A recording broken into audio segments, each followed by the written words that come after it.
What more could be in the corner? I can't wait to hear this. Oh, it's good. I had several topics for this evening, but once I saw that the world famous Hudson Reeve was on the show, I thought, okay, I need to do this one tonight and have him join in. I don't just make love, I be stroking. That's what I be doing. I be stroking. Zebb, Oh, I love this song. Hey, so the for floor is those of you, unfortunately yours. oh my God, this is where Zoom's going to cut me off. So for those of you that aren't in the know, that hit is from Mr. Clarence Carter with the smash hit "Strokin'." I see Mr. Vincent Staffolino nodding his head. Takes him back to his high school days. I work with someone who loves that song, and when I hear that, which is rare, like it's probably been 10 years, I immediately picture his face. Yeah. I'm gonna have to tell him tomorrow.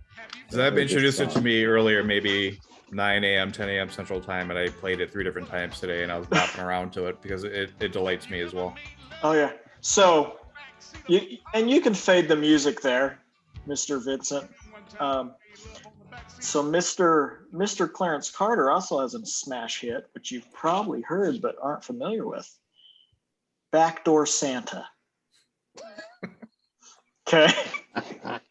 Yeah. Check it out. "Backdoor Santa" by Clarence Carter. It's fantastic. Once you play it, you'll be like, oh my God, I've heard this before.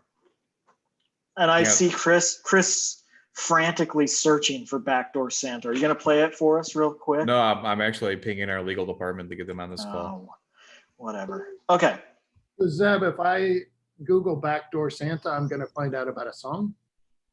I would include Clarence Carter in that search. All right, thanks.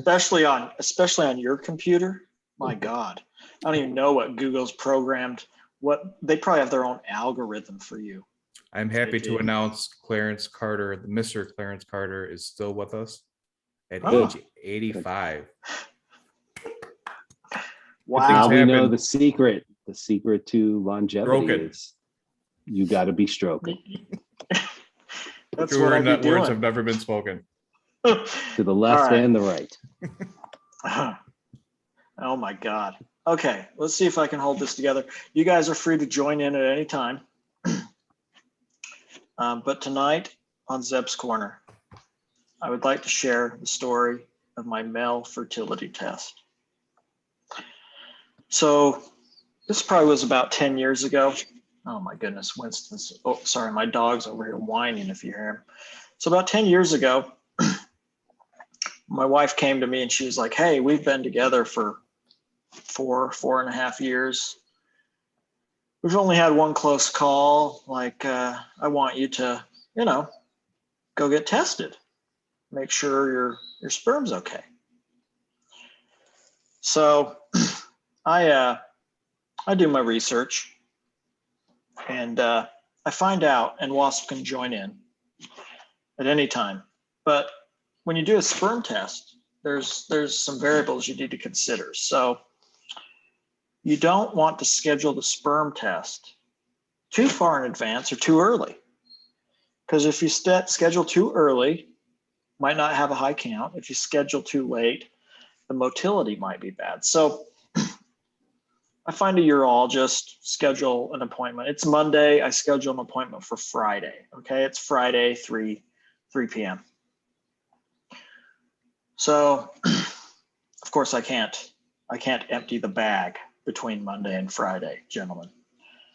So by Friday afternoon, I'm just like, oh my God, I am super excited for my appointment. I'm thinking I just got to show up at the doctor, walk in, they give me a cup, I go rub one out. Okay.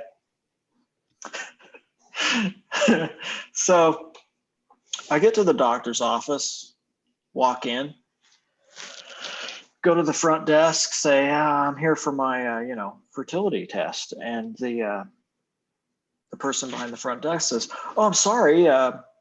there was an emergency surgery, you're going to need to reschedule. Okay, well, here I am 4 days in.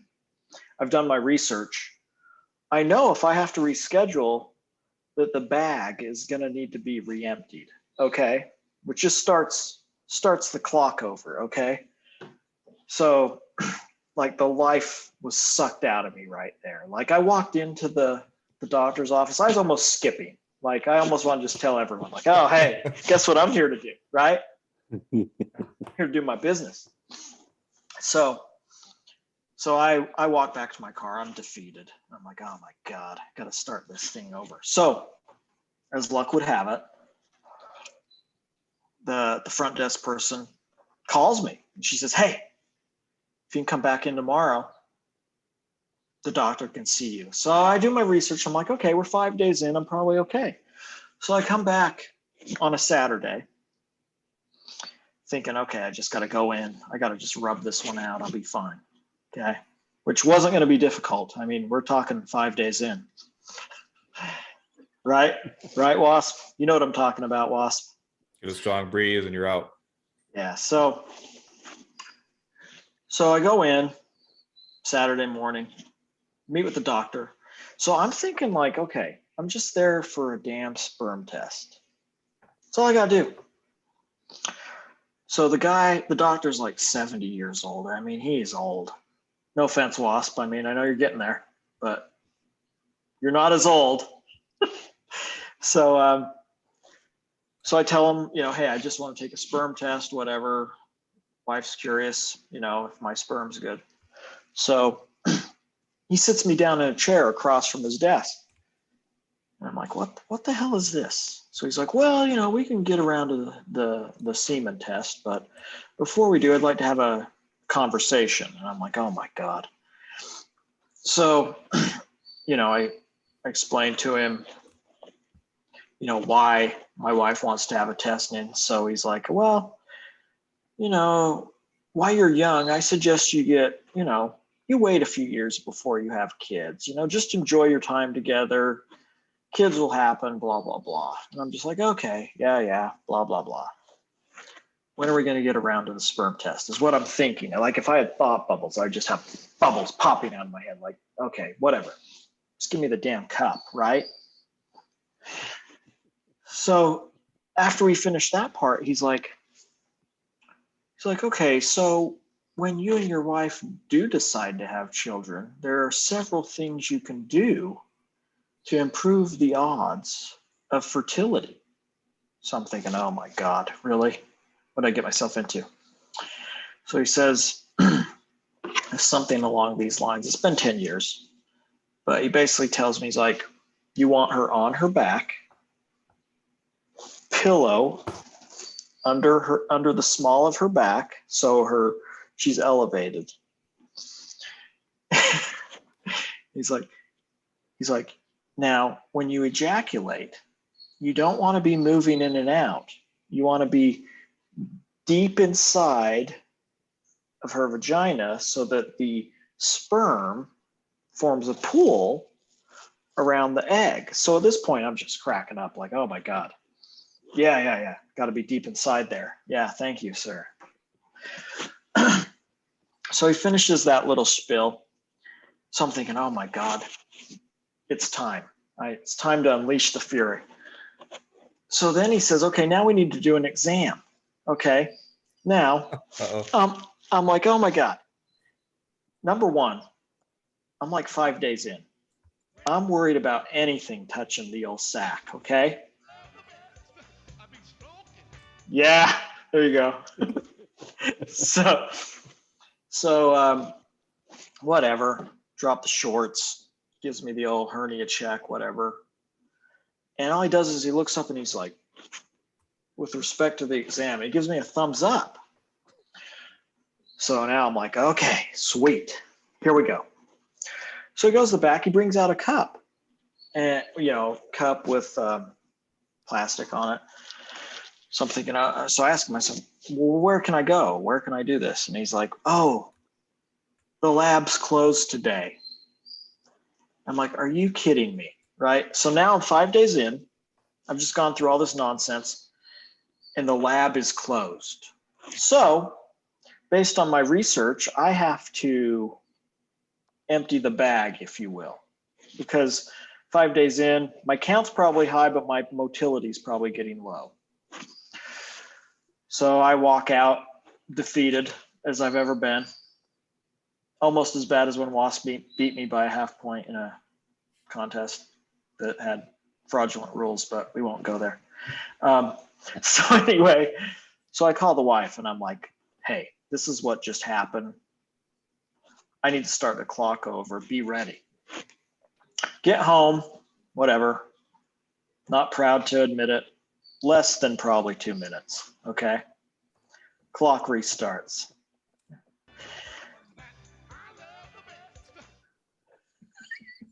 Okay, so I'm free and clear. I'm like, okay. I'm like, okay, it's Saturday. Let's plan on this on for like a Wednesday. So Wednesday comes. Oh, by the way, before I get too far ahead of myself, so when the doctor told me the lab was closed, I said, okay, so I can just drop this off at the lab next week. And he says, yeah. So go home, reset the clock. So the following Wednesday comes and I'm like, here we go. Wake up, rub one out. And that's what I've been doing. So now, none of you are in Utah, but the hospital's like 10-minute drive away. Okay. So the doctor told me like I have like an hour to get it to the lab. So whatever, tug one out. Now the wife had a vested interest in this, so she drove to the lab. And you have to keep it at room temperature in the cup. So she's like driving with the, should we call it a cum cup under her armpit, right? She's like driving like this. Wasp, I'm sorry. Wasp, please, can you give us a clinical name besides cum cup? Let's just call it the cup. Okay. Yeah. Thank yeah. you. Specimen, whatever. So we get to the hospital. I walk in graciously, calmly, set it on the counter. And the nurse is like, oh, we don't do that here. I'm like, I came to the doctor Saturday. He said you do that here. And she's like, oh, we don't do the type of test he ordered here. So we're like 15 minutes after, is the correct word ejaculate, Wasp?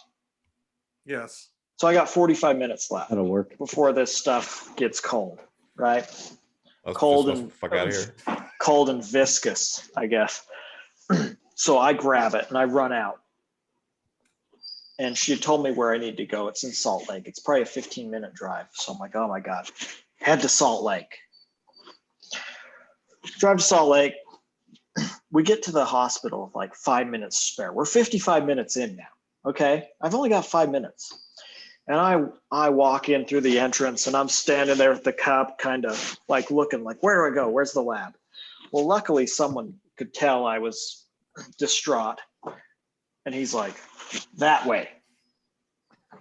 So I go run around the corner and I like slam the cum cup on the nurse's desk. Now, as I do this, the poor nurse is biting into her like English muffin morning sandwich. Okay. So here's this cum cup full of cum. And she's just getting ready to enjoy her morning breakfast. Okay. And I'm just like, hey, I'm sorry. The doctor told me the wrong lab. I need this process ASAP. Okay. So that's the story about the extraction. But so doctor calls me a few days later and he's like, Mr. Cap, the results of your test have come back and we have some weird results. I've never seen these before. Okay. So he says, you have 3 things wrong. He says you have low count, which, you know, I was like 4 days in, the count shouldn't be low. You have low motility, which means bad swimmers for you non-scientists. I see Vince nodding his head down there. And you have a large number of abnormal sperm. Now, what abnormal sperm means is sperms without tails and sperms without heads. So basically, I got mutant sperm that are low in number and can't swim. Okay. So he says, apples don't fall far from the trees. Geez. Yeah. So he says, we can do some more tests. I want you to go in for some blood work. So I go in for blood work, comes back, and apparently I have a high level of prolactin. Now, prolactin, men and women produce prolactin, but prolactin is primarily produced by pregnant females. Normal range for men is like 2 to 18. Non-pregnant females is up to 29. My prolactin levels were like 29. Okay, so I'm producing like prolactin at like a female level, which would explain why tough actin prolactin. Yeah, which would explain why I'm in touch with my sensitive side. I'm not going to brag.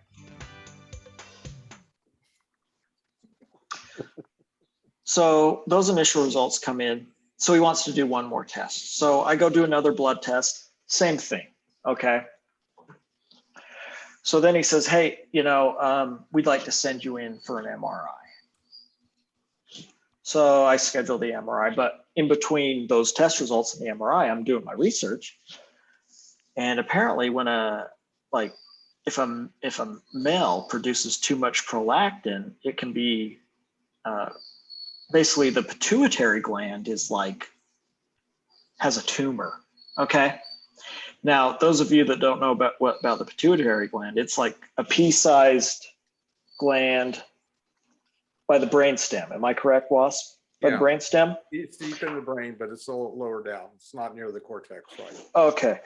But it's like pea-sized. It's very small. Yes.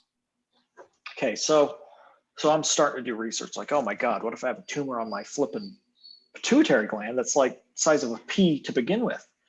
So I'm researching and there's videos online about the surgery. If you have a tumor, they go in through the nose, and there's all these horror stories about think about that size of a pea. If someone moves the wrong way, it could cause death or paralysis, whatever. So I'm starting to freak out. And all these articles also say stress can also be a cause of increased prolactin levels. Okay. So keep that in mind. Stress can be a cause of this. So, and it was a very busy time at my job. So going for the MRI, do that. And I'm a little anxious for the results. So I'm, a week goes by, don't get an answer. So I leave the doctor a voicemail, no reply. 2 weeks go by. So we get to week 3 and he calls me and he's like, oh, hey, sorry, it's taking so long. MRI results are fine. You don't have a tumor.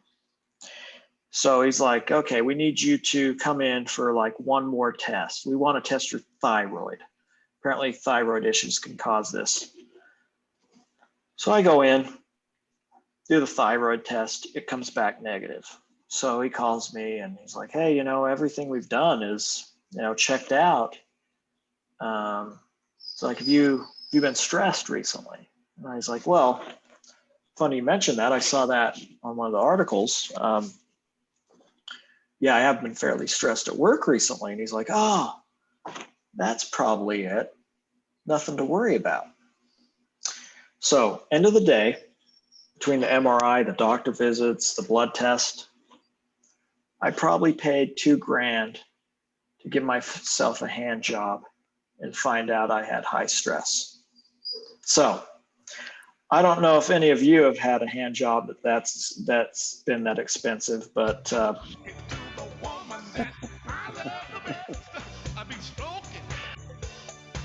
I have not. yet. Oh.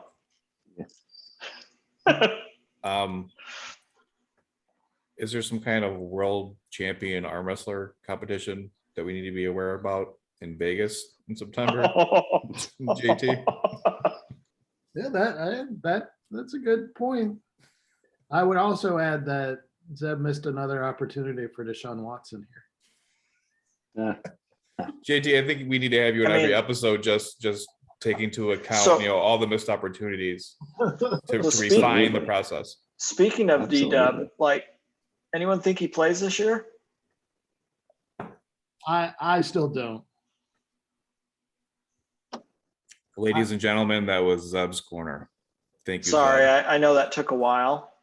No, Um, it was worth every second. As I was doing it, I'm looking at everyone's face. Wasp looked like, what the hell? I would have called it the Cap Cup. Yeah. Cap corner? Should we go cap The corner? Cap, no, the Cap Cup instead of the Okay. Con Cup. Well, whatever, Cap whatever. Cup. You can edit it. however Doesn't you matter want. now, but But this poor nurse, I mean, I just slam it on the counter just as she's like, I'm just glad to hopefully know that cup had a lid on it that was secured oh, tightly. it did. So yeah, I learned quite a bit about the male reproductive system. Wasp, based on that story, what would you hypothesize about my gonads? I'm staying far away from your gonads in every sense. So sneak preview for a future episode. Based on that story, that was 2011, and we had Teddy in 2018. How many sperms were unleashed before we hit the jackpot with Zebb Theodore Cap? That is my son, Teddy. 2 trillion? 2 trillion? I thought you meant like two. Oh, how normal many ones? routines? Normal ones? How many Normal how many ones, takes not- was there? No, not normal ones. Are we talking like the ones without heads and tails? But whatever. It's off to you, Mr. Vincent.